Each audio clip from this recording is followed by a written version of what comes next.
안녕하십니까. 저는 가톨릭 의대 서울성모병원 순환기내과에 근무하는 백상홍입니다. 그리고 본 학술 강좌 모더레이터를 맡게 되었습니다.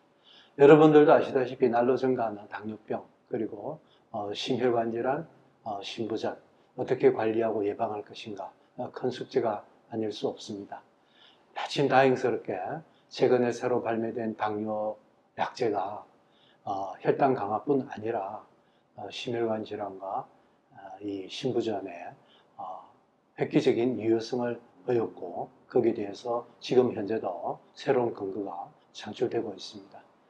약 이름은 여러분들도 아시겠지만은 SGLT2 inhibitor, Sodium Glucose Co-Transport 2 inhibitor가 되겠습니다.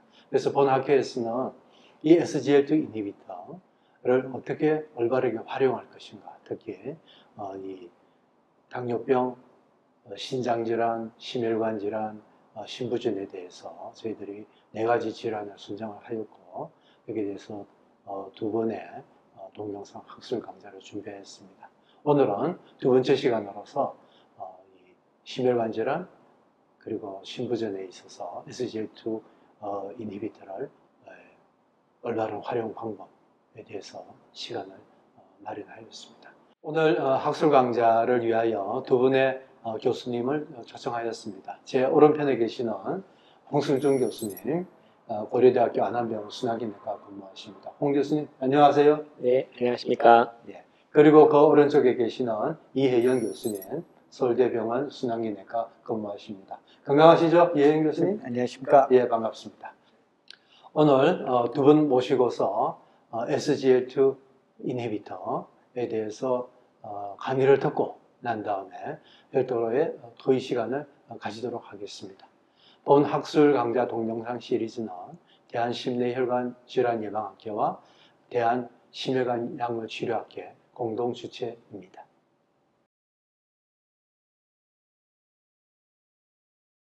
안녕하십니까.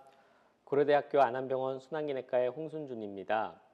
제가 오늘 말씀드릴 내용은 SGLT2 인히비터와 카디오베스큘러 디지와의 연관성에 대해서 말씀드리겠습니다. 제가 오늘 말씀드릴 내용은 다음과 같은 순서로 진행을 하겠습니다. 먼저 SGLT2 인히비터가 순환기내과 의사와 내분비내과 의사 사이에 어느 과에서 더 중점적으로 사용할 수 있는 약제인지, 아니면 어느 과의 약제라고 또 구분을 명확하진 않지만 할 수 있는지에 대해서 한번 살펴보겠습니다. 먼저 그 다파글리플로진이라는 SGLT2 인히비터가 2020년 5월 5일 미국 FDA에서 하트 페일리어의 치료 약제로 승인을 받았습니다.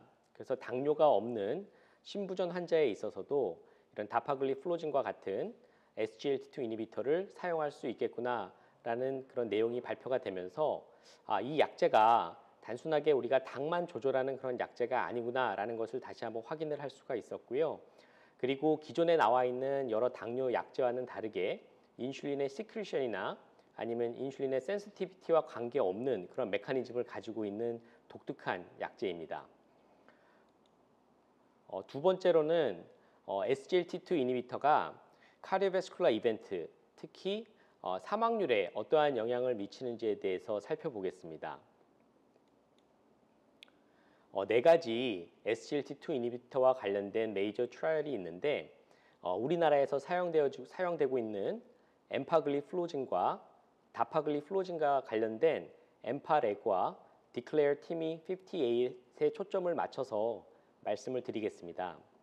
먼저 그 스터디 디자인들이 4개의 메이저 클리니컬 트라이얼이 다 조금씩 다르다는 것을 염두에 두셔야 될 것 같습니다.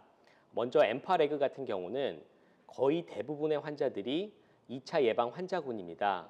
그리고 디클레어 티미 58 연구 같은 경우는 1차 예방 환자군이 60% 정도 포함이 되어 있습니다.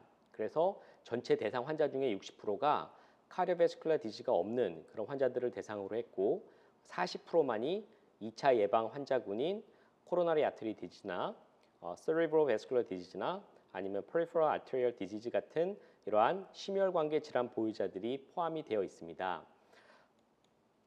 먼저 엠파레그 아웃컴 트라이얼에 대해서 말씀드리겠습니다.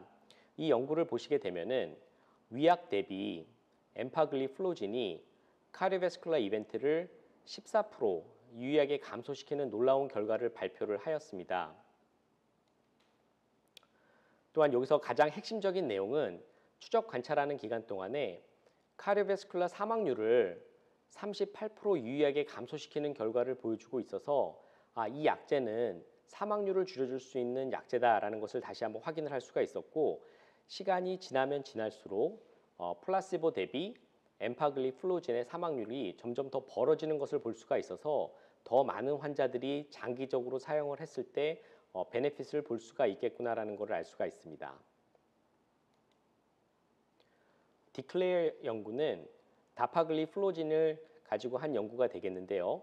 이 연구는 추적 관찰하는 기간 동안에 위약 대비 다파글리플로진이 메이저 애드버스 카디오베스큘러 이벤트를 유의하게 낮춰주지는 못했습니다.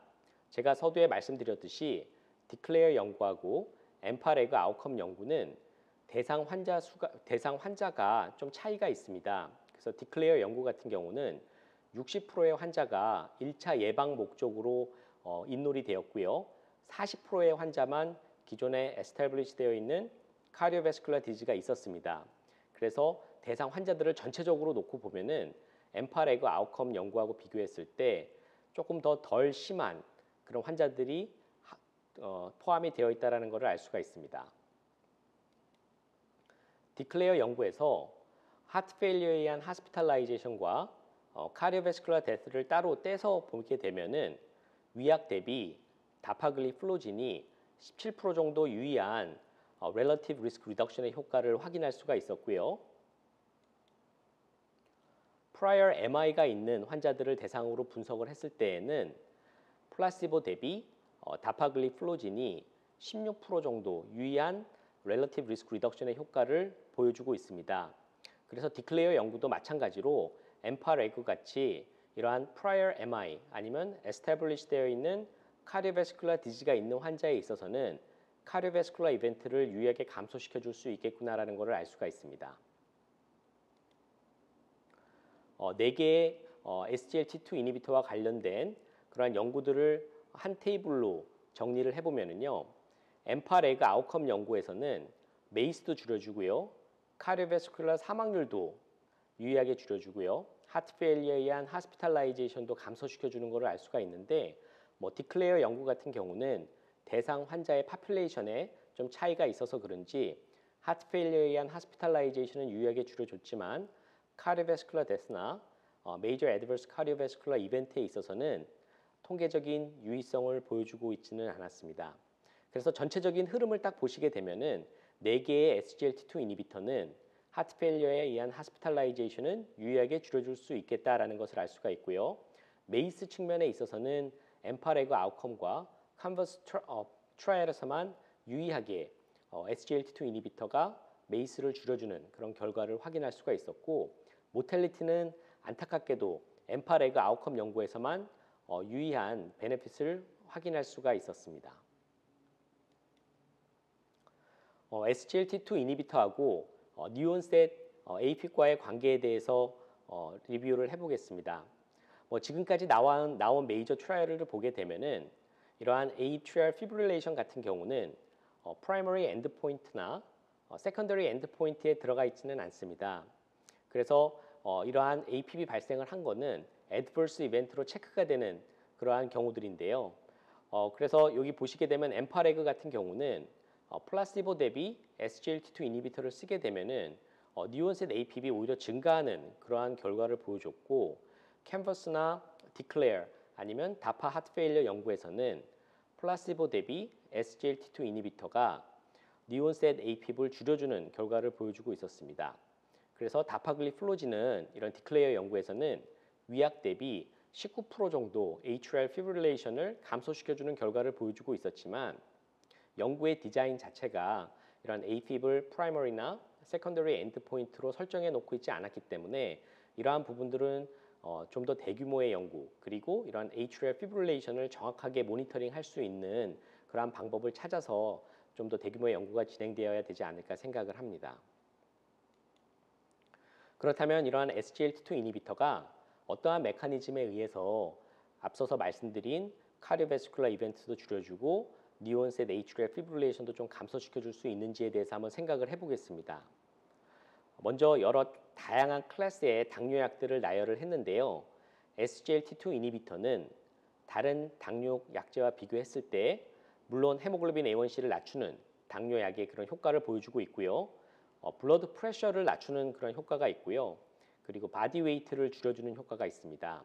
그래서 이러한 부분들이 이런 카디오베스큘러 이벤트를 줄여주는데 조금 기여를 하지 않을까 생각을 합니다. 그래서 당뇨가 있는 환자들 같은 경우는 레프트 벤트리큘러 하이퍼트로피가 잘 오고요. 그리고 인플라마토리 사이토카인이 증가돼 있고 엑스트라셀룰라 매트릭스의 리모델링이 증가하는 경향을 보여주고 있고요. 그리고 카디액 메타볼리즘의 장애를 초래하고 카디오마요사이트의 에이팝토시스가 증가하는 경향을 보여주고 있는데요. 이런 SGLT2 이니비터를 사용함으로 인해서 이러한 부분들을 조금 더 개선시킬 수 있다라는 그러한 논문들이 많이 발표가 되고 있습니다. 그래서 다음과 같은 5개의 그런 메커니즘이 SGLT2 이니비터가 카디오베스큘러 베네핏을 보이는 기전이 아닐까라고 생각을 해볼 수가 있는데 먼저 프릴로드하고 애프터로드를 감소시켜 줄 수 있습니다. 그래서 이 SGLT2 이니비터를 쓰게 되면은 세컨더리 나이트리레시스가 발생을 하고요. 오즈모틱 다이어리시스가 일어나기 때문에 프릴로드를 감소시켜 줄 수 있고요. 그리고 블러드 프레셔를 감소시켜 주고 베스큘러 펑션을 개선시켜 줌으로 인해서 애프터로드를 감소시켜 주는 결과를 초래할 수 있겠다라는 것을 알 수가 있습니다. 그리고 두 번째로는 카디악 메타볼리즘을 개선시켜 주고요. 또 세 번째로는 소디움 하이드로젠 익스체인지를 이니비션하는 그러한 결과를 초래할 수가 있고요. 또한 네 번째로는 카디악 파이브로시스나 네크로시스를 감소시켜 주는 결과를 보여주고 있고, 그리고 다섯 번째로는 이런 인플라마토리 사이토카인의 프로덕션을 줄여줄 수 있다라는 가설로 이러한 카디오베스큘러 베네핏을 설명하고 있습니다. 우리가 SGLT2 이니비터하고 룹 다이ure틱스를 비교를 해보게 되면 룹 다이ure틱스를 쓰게 되면 인트라베스큘러 볼륨이 많이 감소하는 것을 볼 수가 있는데 SGLT2 이니비터를 쓰게 되면은 인트라베스큘러 볼륨에는 큰 영향이 없지만 인터스티셜 볼륨을 유의하게 줄여주는 결과를 볼 수가 있습니다. 그래서 룹 다이ure틱스를 쓰게 되면은 인트라베스큘러 볼륨이 감소하기 때문에 뉴로 휴머럴 스티뮬레이션에 리플렉스가 작용을 하게 됩니다. 그 결과 이제 심퍼세틱 톤이 증가하게 되고 궁극적으로는 안 좋은 그런 카디오베스큘러 이벤트가 증가할 수 있는 그런 상황을 초래하게 되는데 SGLT2 이니비터는 그러한 인트라베스큘러 볼륨을 유의하게 감소시켜 주지는 않는다라고 얘기를 하고 있고, 또한 카디악 메타볼리즘의 개선을 초래하는 것으로 되어 있는데요.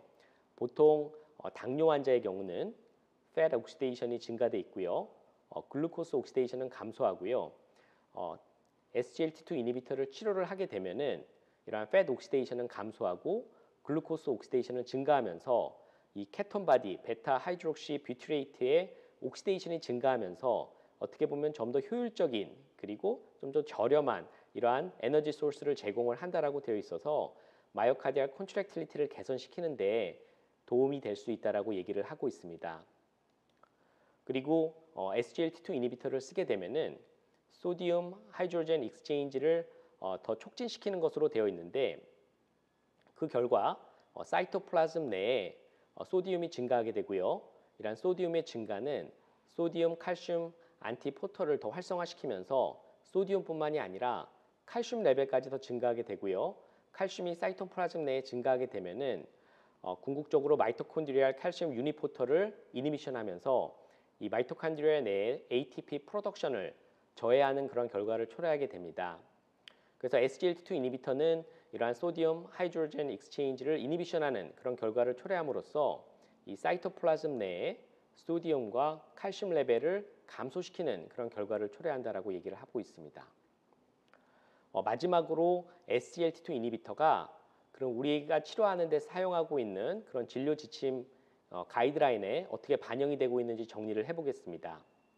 2019년도 미국 ACC AHA 가이드라인을 보시게 되면은 프라이머리 프리벤션의 목적으로 이제 당뇨 환자가 헤모글로빈 A1C가 6.5%를 초과한다. 그럼 1차 약제로는 메트포민을 사용하는 것을 권장하고 있습니다. 그래서 메트포민을 사용했는데도 헤모글로빈 A1C가 7% 미만으로 떨어지지 않는다라고 하면은 그 환자가 카디오베스큘러 디지즈의 위험 인자를 동반하고 있을 경우에는 SGLT2 이니비터나 GLP-1 리셉터 아고니스트를 애드하는 것을 고려해라라고 얘기를 하고 있습니다. 뭐 유럽 쪽은 이거보다 한 단계 더 앞서 나가 있는데요.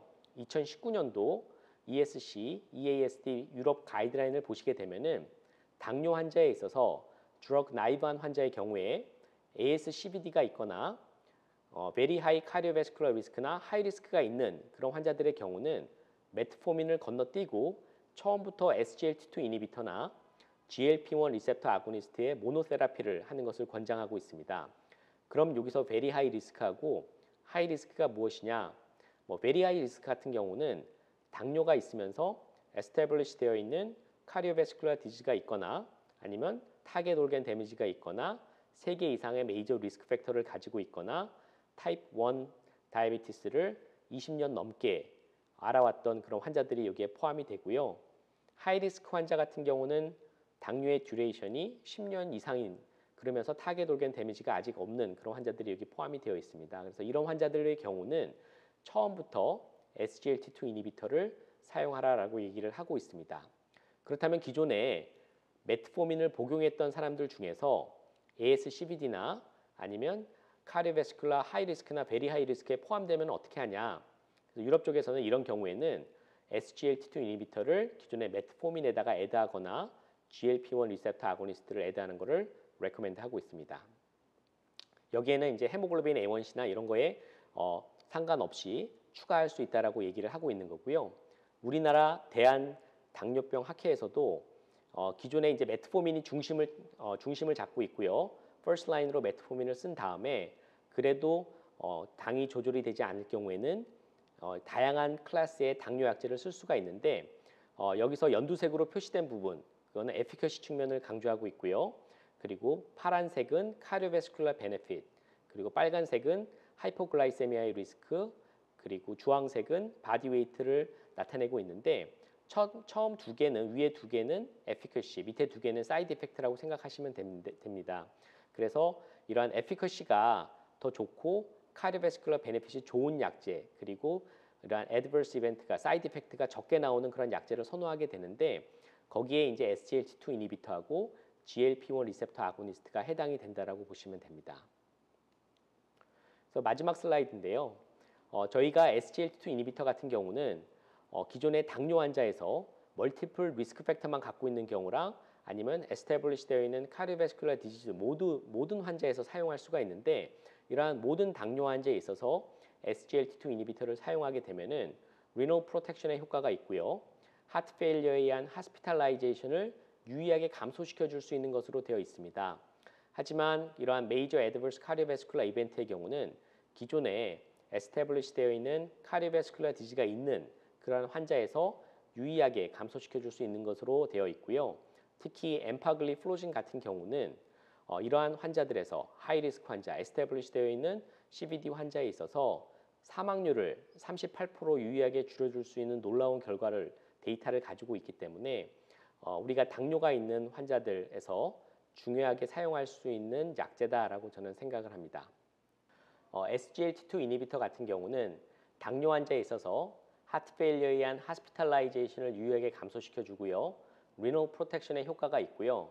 또한 에스태블리시 되어 있는 카디오베스큘러 디지가 있는 환자의 경우는 메이저 애드버스 카디오베스큘러 이벤트를 유의하게 감소시켜 줄 뿐만이 아니라 엠파레그 아웃컴 연구를 통해서 사망률을 38% 정도 줄여줄 수 있는 그런 놀라운 결과를 가지고 있기 때문에 저희가 당뇨 환자를 치료할 때 유용하게 사용할 수 있는 무기라고 생각을 합니다. 경청해 주셔서 감사합니다.